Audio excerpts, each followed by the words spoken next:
Hey, Annissa Coy here with Firehouse Education and this week's Ask Annissa video column. And this week, our question came in from Elizabeth. And Elizabeth said, "Hi, Annissa. Thanks again for doing the videos. Just love them.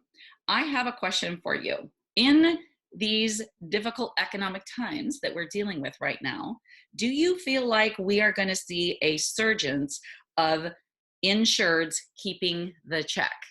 Meaning, insurance company sends out a check for a payment, maybe it's in their name only, or maybe they want us to write a scope or estimate and want to decide parts and pieces of it that they want to do so that they can not have to pay their deductible and so on. I'm just a little concerned about having some problems with my accounts receivable and cash flow if this starts to happen. Wondered if you've experienced this in the past with your restoration company and how you think we could handle this to keep the damage to a minimum going forward.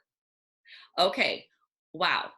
Elizabeth, that was such a great question. In fact, you must have been reading my mind because I was actually going to do a video just on this topic. Okay, so if any of you were around during the 2008, incident that we had going on with all of the mortgage crash that happened, we did experience some of this, and it's a very great thing for you guys to be thinking about right now. So a few things here I want to say. Do I expect to see some of this coming down the pike? Yeah, we saw that in 2008 quite a bit. But don't worry, I'm going to tell you how to keep that from happening and being a problem for yourself, okay, or minimizing it at a bare minimum. But it's definitely something to be aware of right now so that we can preemptively get on top of this. A couple of things that, it happened to us some, but it wasn't horrid back then. And I feel very strongly that a big part of that was because our clients absolutely loved us, saw the immense value that we provided. And it just wasn't something, we had a really great relationship. And so it just really wasn't something that crossed their mind. Now, what we did see a lot of, and we did help clients with this, was a lot of clients were like, hey, I don't have my $1,000 deductible. I don't have my $2,000 deductible. Is there some way that I can do something here to take care of that so I don't have to pay that out of my pocket? So oftentimes what we would do, one of the first things that we would recommend in especially some of the rural areas that we were working, was that they handled hauling off the debris. The garbage, we would load it into their trailer. We would put it in contractor bags and things like that, but then they could pay to go haul it off, and then that would go towards their deductible, that portion.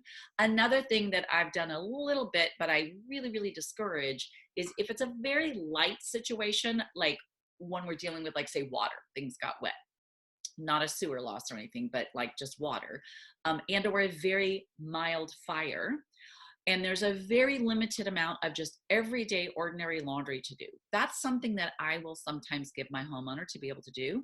And let's say in the invoice, there's $1,000 for the laundry. Then I would just deduct that from their bill when I give it to them, so that, and if they have $1,000 deductible, then their deductible is covered. Okay. So there's two things here.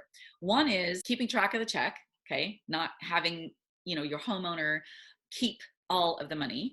The second thing is what we call cherry picking, but you called, picking out pieces that they want to do out of the claim. Okay.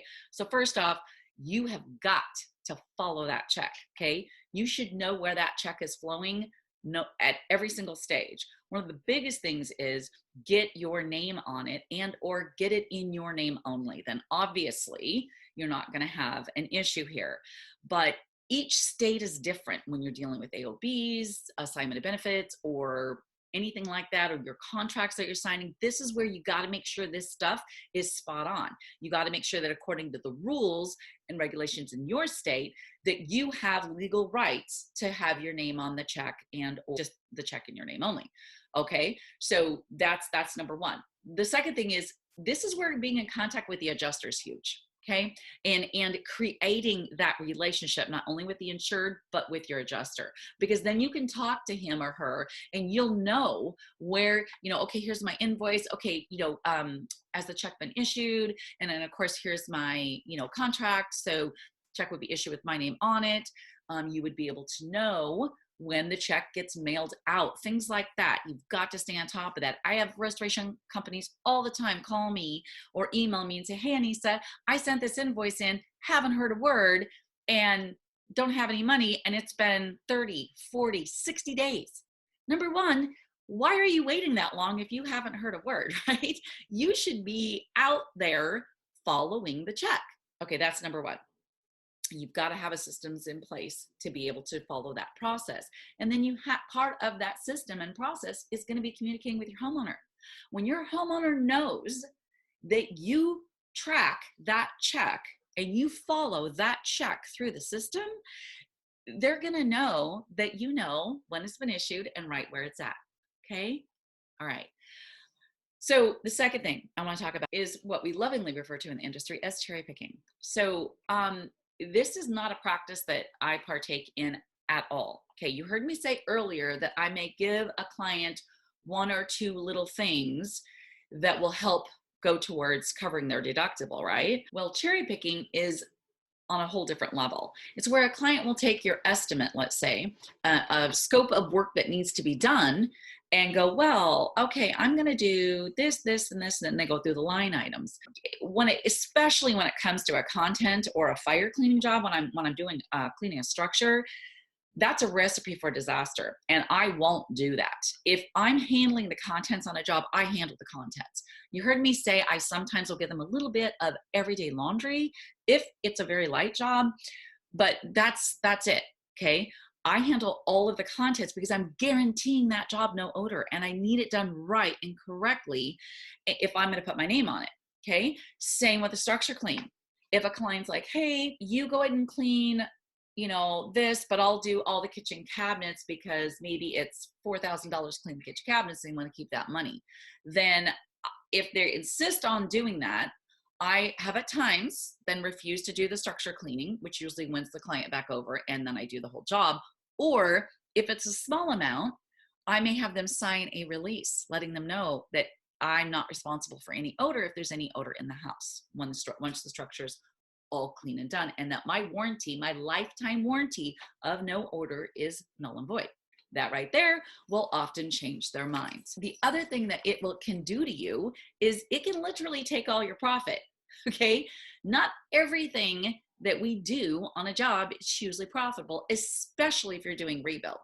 So for someone to cherry pick a rebuild job or a structure cleaning job or a contents cleaning job, they could be taking the majority of the profit out of the job as well. So that's just not okay to do. And I promise you, it will also open the door to massive, massive headaches.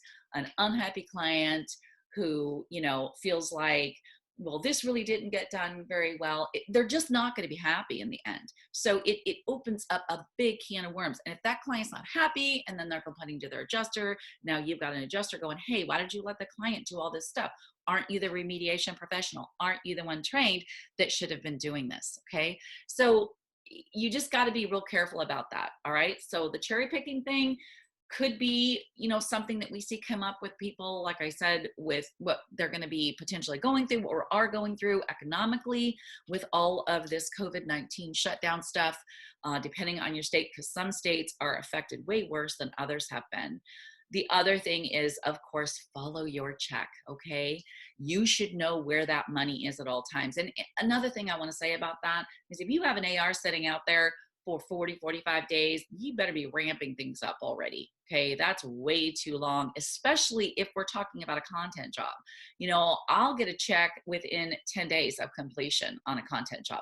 Easy, if not sooner. So a content job, that check turnaround is real fast. So that shouldn't be sitting out there. You need to be having some contact with your homeowner and or adjuster, both of them, and be figuring out where that check's at and what's going on. Okay. All right. Well, Elizabeth, thank you so much for the question. I hope that helps. And I hope that you all are going to take some of this advice and put it into place so that you don't face any accounts receivable and cash flow issues, hopefully, through everything over the next few months. All right. Well, hey, don't forget, you know that drill. Send me your questions, Annissa at firehouseeducation.com. Be sure that you are subscribed to my YouTube channel. And then once you do that, be sure you ring the bell. You get a notification when I put up a new video. And also be a super cool kid and subscribe to rnrmegonline.com's e-newsletter. You'll get this and lots of other goodies every Friday in your email inbox. On that note, stay safe out there, and I'll see you on next week's video.